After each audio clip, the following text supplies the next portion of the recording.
Welcome back to We Met Behind the Castle. Today, I thought we would do a little bit of a special episode because it is raining here in Orlando. It's kind of reached that really busy time when it comes to storms, and when storms are concerned here in Orlando. When you get around to like April, May, that's when it really starts to kind of pick up in rain, thunderstorms, afternoon thunderstorms, evening thunderstorms. We get a lot of those in April. So if you're coming down for a vacation, make sure to kind of plan it in and around April and May, just because, and I know June and July are going to be a little bit more crowded because it is summer. A lot of the kids are off school. But just so you know, April and May, we see a lot of our rain. Our rainy season is April through May, so you're going to see a lot more of the afternoon thunderstorms, and they do typically last. So over the last couple of nights, we haven't really been able to get to any of the parks because there have been thunderstorms. When there are thunderstorms and lightning, it's very hard to vlog, but it's also hard to go to the theme parks because most of the attractions are outdoors, and if they're outdoors, they are closing. So I thought I would do an episode here where I'd jump in and talk a little bit about Disney's annual passes because they are back on sale again. It's been a long time since they've been on sale. I think the last time they were on sale was actually in the fall of 2022. Disney opened it for a couple of days and quickly shut the window to purchase annual passes because they did sell out quickly. And by sell out, Bob Iger was actually quoted saying, I think it was back in an earnings call in 2022, when he said that he wanted to be able to sell annual passes to people that love to have it as their there's Hazel. Have it as their playground here in Central Florida, like myself. But he also wants to make sure that we're not selling annual passes just to sell them, so that when families such as a family from Denver or say Colorado that come over, that really just have that one time where they're coming over to enjoy their time at Walt Disney World. They do have blackout dates. They've kind of put a limit on annual passes just because they don't want to oversell and really kind of make that experience for guests to be kind of muddied and challenging and difficult because of the crowd levels, which I get. I mean, I understand. It was really nice to be able to just kind of pop into parks, and now as an annual pass holder, you can actually do that after 2 o'clock without a reservation, depending upon park availability and space in that park. Kind of like what it used to be. So, and I know a lot of people that are annual pass holders that, they don't make it to the parks until after 2 o'clock, especially if you're doing Food and Wine or the Flower and Garden Festival or International Festival of the Arts. Sorry. So again, I think that it was due to come that they were going to go back on sale. It was due to come that they would be able to allow you into the parks without making reservations. But I do think the morning reservations are around to stay. And I think that the limit on those reservations is going to continue to be like that 5 or 6 plus the bonus.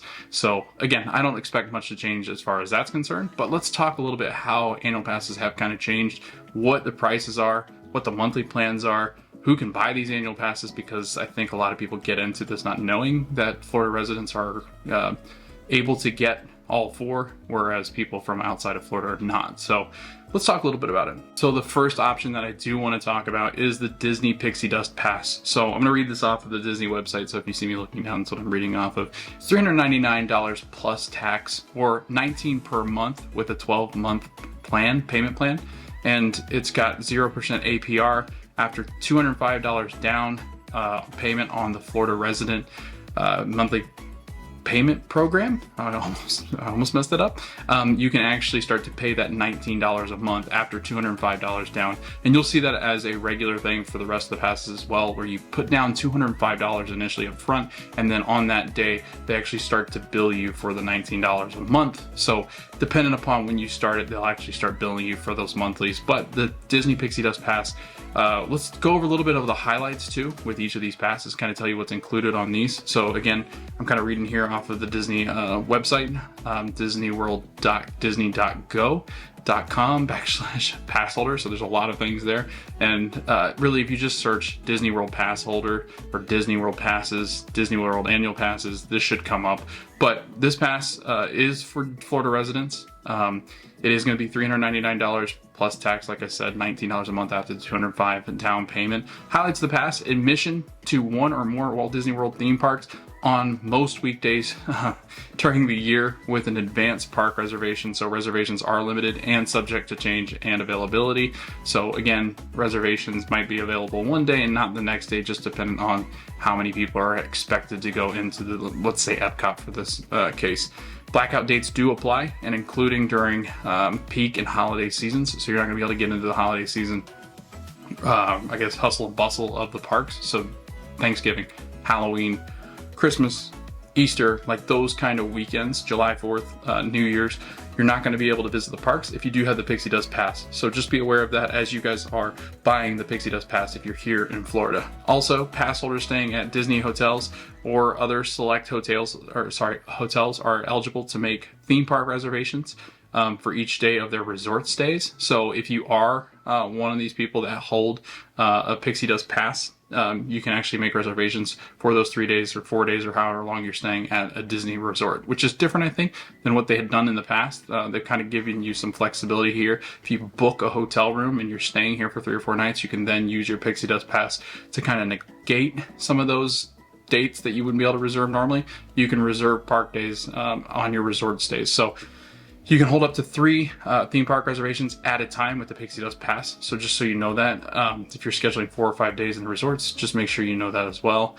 Standard theme park parking is free for anybody that has an annual pass. So that is something that I think a lot of people don't know, that get up to the toll and then go, do I have to pay? Also, now that I have an annual pass, you don't. So just show that annual pass and a photo ID and they'll let you in as long as you have the reservation to that park. And then discounts on dining and merchandise and more. So you do have like that 10% umbrella kind of discount when you think about like table service. There's quite a few third parties to Disney Springs that allow you annual passes anywhere you go, and I'll leave a link to the discounts that you get as far as dining merchandise. Disney's done a really nice job, and they've done every single store, every single quick service, every single thing that you can use a discount on, even including those third-party retailers. But again, if you don't know, just ask. A lot of times they will give you an annual pass discount. But again, that's all I can really tell you about the Pixie Dust Pass. I think we'll go through the blackout dates and kind of talk about which one that you should go with at the end, but there are a ton of blackout dates with this one, so just be very careful when you're buying this one. If you can splurge and go up to the next tier, it's a lot better as far as blackout dates are concerned, but that's the Disney's Pixie Dust Pass. Next pass for annual pass holders is going to be the Disney Pirate Pass, and it's going to be Florida residents as well. You can pay $749 plus tax for this pass, or you can pay the $50 a month after the $205 that we talked about with the Pixie Dust Pass. You can actually put $205 down and you can get this pass for $50 a month, so you don't have to pay that huge chunk of $749 plus tax right away, which I do that with my Sorcerer's Pass, and we'll get into that one next because it's the next tier. But this tier is a higher one just above the Pixie Dust Pass. With this one, you do get admission into one or more of the Walt Disney World resorts. And again, park hopping is available now after 2 o'clock and without a reservation. So that's really good to know as well. So you can book a reservation for, say, Magic Kingdom, get in there in the morning, leave after 2 o'clock, jump over to Epcot, don't have to have a reservation, and you can get right into Epcot. So that's something that they've brought back that I think a lot of people are happy about, because there was such a flexibility, a freedom of just being able to walk out of your car or out of work and just head into a park. And I think that's something that Disney and Bob Iger really want to kind of bring back, but they're doing it in a way that they're really kind of making sure that the cast members aren't overworked and the parks aren't overpopulated. And really, I mean, it has worked. The wait times have been tremendously low compared to different times where we've seen in April some of these spring breaks cause a drastic change in wait times where you're waiting hours for things. And really, I've been to the parks lately. There hasn't really been a busy day except for one when we tried to ride Mickey's Runaway Railway the other day at Disney's Hollywood Studios, and I tried to buy that Lightning Lane. But we'll get to that too, because you can actually start to think about how you're going to plan as far as Lightning Lane's concerned, because again, with different passes, there's going to be availability to add on different things, and we'll talk a little bit about that and whether Lightning Lane is included in that. But let's wait. Let's leave you on a cliffhanger there. But again, the Pirate Pass, any Walt Disney World Resort theme park, and then you can also make up to 4 theme park reservations. So again, this is one more than the Pixie Dust Pass, and the reservations again can become unavailable at any point in time. So make sure if you see it, book it. But again, you can only do 4. So if you're coming for a vacation up here and you're staying off property and you have those 4 reservations, you're staying for 5 or 6 days, just so you're aware, make sure you know that you can only book those 4. Maybe you want to do a pool day or a resort day or Disney Springs. That's what I would suggest anyway. But again, only 4 reservations on this park pass.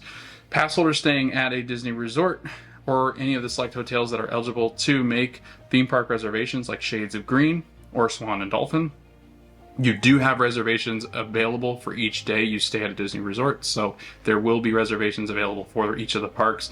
And you can have those 4 reservations. So if you're it's basically trying to get you to stay on property, so you have more of the flexibility to having more reservations. So say you're staying at Pop Century for 2 days, you then have that, you know, that range of different days, or 6 days at Pop Century. You can expand past that 4 because you do get reservations every single day that you are at a Disney hotel or an operating participant, as far as like Swan and Dolphin, or again, like Shades of Green. So just keep that in mind, because I think a lot of people don't know that, and that's something that I think they've changed. I don't remember this being as part of what they had promised before. So because I think my friends came down on a Sorcerer Pass and could only book certain amount of days based on the availability that they had on their pass. I think it was 3 at the time. So I think that's changed, and I like that change. But standard theme park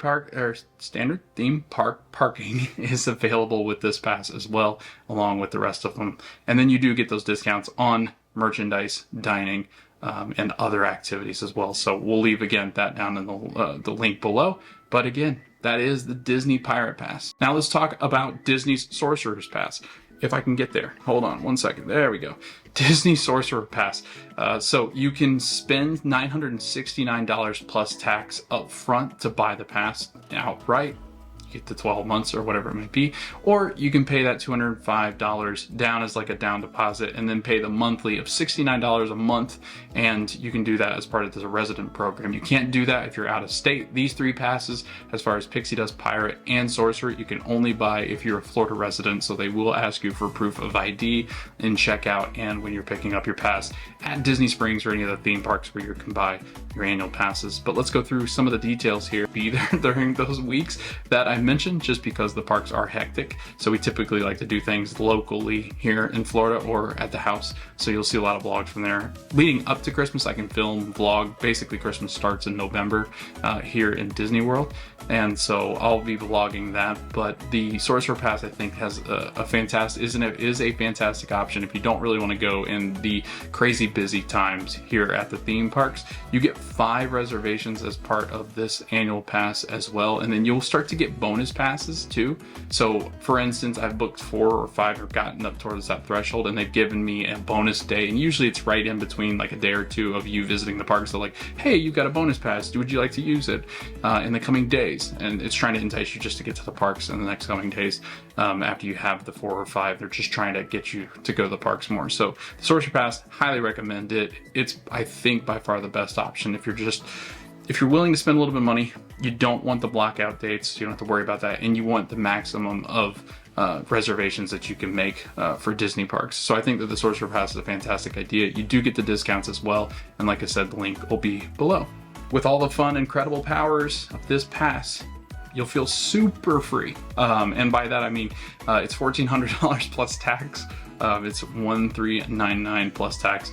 You get the $108 per month if you put the $205 down initially, so it's only $108. If you're willing to splurge and spend that much money to get the next step, you can, I guess, get in whenever you want. And they do not have blackout dates for the Incredipass, which, again, if you like going around that Christmas time and that really hustle bustle of Thanksgiving and sometimes some spring break or 4th of July, whenever the other passes can be blacked out, then this pass is for you. It's a little bit more than Sorcerer. It's not too much monthly if you kind of do the math there. But again, it is the upper tier, the upper echelon of pass holders that are buying these. Again, you get no blackout dates. You do just get standard parking. Universal is different. On their Premier Pass, you get VIP, or what Disney would call the preferred. But I'm actually shocked that they don't actually give that option as far as the Incredipass. I think just because it's not that much of a difference in price when you really kind of calculate it as compared to the Sorcerer. It's just, I think, about 340 some odd off, or $400. So it really, I mean, I think there's a lot of perks that come with the upper echelon of Universal annual pass holders as far as Disney's concerned, or against Disney, sorry. You can make 5 reservations and you get those bonus opportunities as well. discounts on dining, merchandise, and other things like recreation events, different things like that, you also get with the Incredipass as well. So again, not much of a difference here, except maybe like 2 weeks of entrance into the parks. It's the same amount of reservations, you get the same parking, you get the same discounts. So ultimately you're paying for those 2 weeks where they're really busy and it's really hard to get on rides and really hard to get food. And yes, it's a magical time to go during these times when they are blacked out for the rest of the park or the rest of the passes. But again, I think if you're willing to kind of, I guess, spend the money to upgrade to this pass, you're willing to stand in lines, you're willing to be here during the busy times. Now, that being said, the thing I didn't mention about this pass that is the most important is this is the only pass that is available to non-Florida residents. So if you're not from Florida and you do come down here to Disney World often, this is the only annual pass that they're offering at the moment for you guys to buy, which I think is really interesting because in the past you used to have like the silver, gold, bronze, and you could actually buy those passes. I think gold and platinum maybe were Florida residents, but I think you could buy the other ones. Sorry, Florida residents and non-residents, and then the other two I think were more residents. But I think it's interesting that there's only one option here.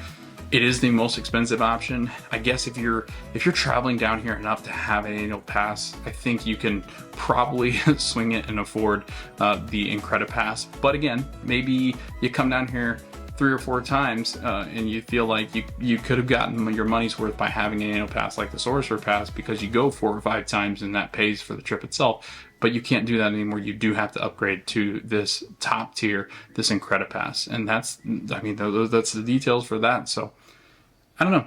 Is it worth it? I guess that's up to you. So a couple perks with the annual pass. You do have the annual pass entrance on usually the right or left hand side.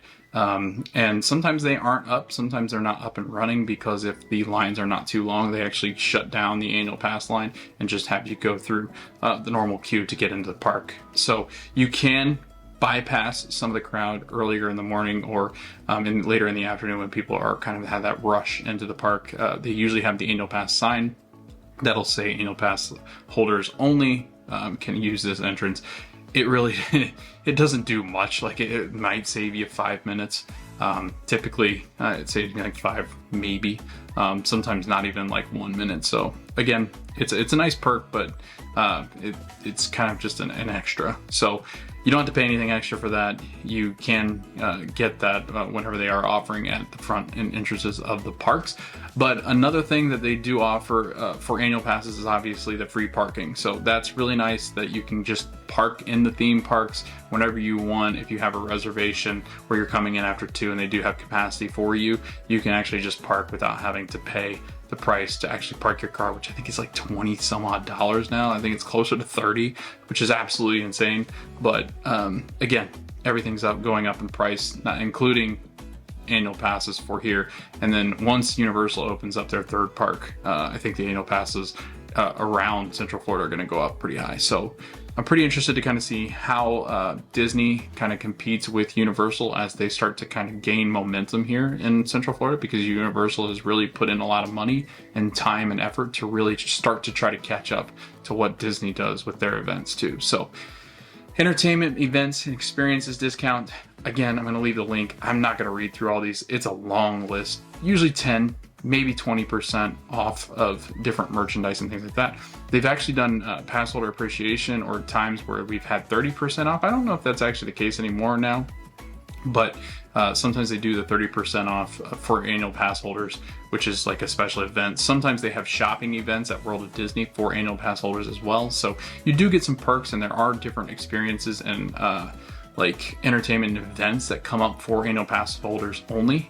And it's really interesting because you do get some of those perks, some of the magnets as well that you've seen around on the parks or in the parks and on cars. So yeah, I think that that's a pretty good little perk, is that you get these kind of unique experiences and events as far as the Disney parks are concerned. Another thing that is good to mention is you actually do, as an annual pass holder, have access to what they're calling their VIP or their VIP pass holder like support so you can actually message them if you have an annual pass, and you actually get through to a particular department, I guess, that only deals with annual passes. So you don't have to wait in like the normal ticketing. If you have a ticketing problem where you call support, and you're saying like, I'm having issues with my tickets. You don't have to wait in that line. You can go to the VIP pass holder special support number or form. So that's really cool to have. I think that's a really good perk. And then there are some limited magic things that they do, limited magical extras that they do as far as annual passes are concerned. So just look out for your email. You do get an email as an annual pass holder. Look through those emails. You can miss quite a bit, and they do offer unique experiences, events, maybe even character meet and greets as well, as far as magnets too, and free give outs that they do for pass holder merch. They also do pass holder merchandise where you can only buy certain like pens and t-shirts, coasters, cups, and things like that if you have an annual pass, and the merchandise is unique to pass holders, so it's a little bit of a different design. So that's another perk that I think a lot of people, if you haven't had an annual pass before, don't know, but there's a lot of cool things that they do for pass holders. Now you can actually do the annual pass add-ons, which is going to be the theme park and photo pass. Photo pass is no longer included with any of the annual passes, not even the Incredi Pass, and the theme parks are not included. I think a lot of people think that they are, but they're not. And lately there's only been one open. So Blizzard Beach, I think, is the one currently open. Typhoon Lagoon hadn't been open, and they just kind of have been alternating because they've been doing a lot of revamp to each of the water parks. But if you want to add the water park and sports option, you can add the $99 plus for the year, $99 plus tax for the year to add on to your annual pass total. You can go to Typhoon Lagoon. You can go to Blizzard Beach. You can also visit Oak Trail Golf Course. You can go to foot golf at Disney's Oak Trail. You can do Disney's Fantasia Gardens 1 round prior to 4 p.m. You can then do Disney's Winter Summerland miniature golf course prior to 4 p.m. 1 round. And you're also given access to ESPN Wide World of Sports, and they do different sporting events out there, and different run events and marathon events. So they've always got something going on there. I think a lot of people just don't go out there. I'll try to go out there one day to kind of see what it's like, if they have anything that we can kind of go see. But right now, it's strange because I never know what's going on at ESPN because it's not really broadcasted out to like a list or anybody. So it's interesting that that's kind of been included here in this option. But I didn't know that you can actually buy this and then you can play a round of golf prior to 4 p.m. at the miniature golf courses, which is, I think it's great. Like I'm reading this. It's not like you get one and done. Like if you want to go miniature golfing 3 days in a row before 4 p.m. with the this sports option add-on and the water parks, like shoot, this might be worth it if you're a big miniature golf person or you're a big water park person. So yeah, it says Disney's Blizzard Beach is currently closed. I thought it was Typhoon that was closed. So I guess Blizzard Beach is the one that's closed. Typhoon's the one that's open. So they've been alternating back and forth since COVID. I don't think both of them have been open at the same time since. So it'll be interesting. I know they're revamping both of them. They're trying to get them up to snuff with Volcano Bay. So I know there's a lot of refurbishment and retooling of the 2 water parks because it's massive here in Florida. Like those water parks can bring in a lot of revenue just because it's so hot here. And I think it's like an expansion. It's like having the 6 parks because people oftentimes overlook those 2, and they're fantastic. Best 2 water parks I've ever been to. So not been to Volcano Bay yet, hoping to make it out there one day. But this water park and sports option, I think, is a perfect thing if you want to see those water parks and get in some golf. Logan from the future, I forgot to tell you about the Photo Pass, the memory maker that you can add on to your annual passes. $99 a year plus tax, and you can get unlimited downloads of your Photo Pass memory maker photos on your app through the My Disney experience. You can download an unlimited amount from rides. You can do them from in front of the castle, in front of the Epcot ball, whatever it might be where you can get your Photos Pass pictures from. You can do that with $99 plus tax as an add-on to your annual pass. I can't believe I forgot to say that because I literally went through and said, hey, we're going to talk about Memory Maker. Didn't do it. So there you go. That's Memory Maker. All right, so there's unique options to become an annual pass holder. So you've got the Florida monthly payment plan, $205 down, plus the monthlies that we've mentioned before. But I didn't even know this. If you do buy a day pass or you buy multiple day passes to the Disney parks, you can actually trade that in or chip that towards an actual annual pass. So say you're paying, I don't know, $258 because you're going 2 days. You can actually put that towards an annual pass and upgrade to the annual pass. So I think that's fantastic. You can put that into the price of any of those annual passes that we mentioned before. Maybe it's the Pixie Dust, maybe it's the Pirate that you're using because you're not coming very often, and maybe you just want the availability to get 2 or 3 more days. And I think that this is an excellent option. It's pretty interesting that they're doing this. I guess it doesn't make sense to like buy a 2-day if you're going to be here for 4 days and you're going to go to the parks anyway, so might as well just throw that money towards it, right? So I think that this is a unique thing. The Florida resident monthly payment plan has been a lifesaver for so many of us because we've all been able to go to the parks. I know a lot of us don't have the $1,000 right up front to just throw at Disney to have an annual pass, so it is nice that they allow you to put the $205 down and then pay monthly as you do bring more money in. So that's a really good option. I love that they've done that. Universal's always been cheap as well in doing that, so that's always been really nice. SeaWorld especially, we actually pay $16 a month for each of ours, so it's $32 total. I think it's a fantastic deal. But Disney, again, making it at least more affordable and approachable than maybe some of these annual passes that are making you pay right up front. So I think that that's a really good thing that Disney does. I do love my Sorcerer's Pass. I think it's the best option of the bunch, especially if you're a Florida resident that just wants to go when it's not that crazy busy and you want to go as much as possible. So I would highly recommend the Sorcerer Pass unless you really, really want to go during like that Christmas period and the Christmas period after leading up to New Year's, which is absolutely the most busy you will ever see any of the theme parks. So just a fair warning. But yeah, those are the annual passes. Let's get into the blackout dates so that way you can kind of make a better judgment on which pass you want to buy, because the blackout dates can really influence this decision. So here's where it gets really tricky with the Pixie Dust Pass. The Pixie Dust Pass is the most limited. It's $399 plus tax, or it's that $19 plus $205 down a month. So here's why it is cheaper and a really good option if you might not work on the weekdays. Weekends are blacked out, so all weekends are blacked out. No Saturday, no Sunday on this pass. January 1st and 2nd are blacked out. January 16th, which is Martin Luther, February 18th through the 20th, which is President's Day weekend, I believe. So that's why that one's blacked out. March 11th through the 19th is because Florida schools are on spring break typically during this time. April 1st through the 16th, again, spring break, Easter weekend. That's why that period is blacked out. May 27th through the 29th is going to be Memorial Day, so it's blacked out. The July 1st through the 4th, that weekend, that July 4th weekend, that fun that you want to have, that's blacked out as well. September 2nd through the 4th, which is Labor Day. You got October 7th through the 9th, which I think is Columbus, maybe.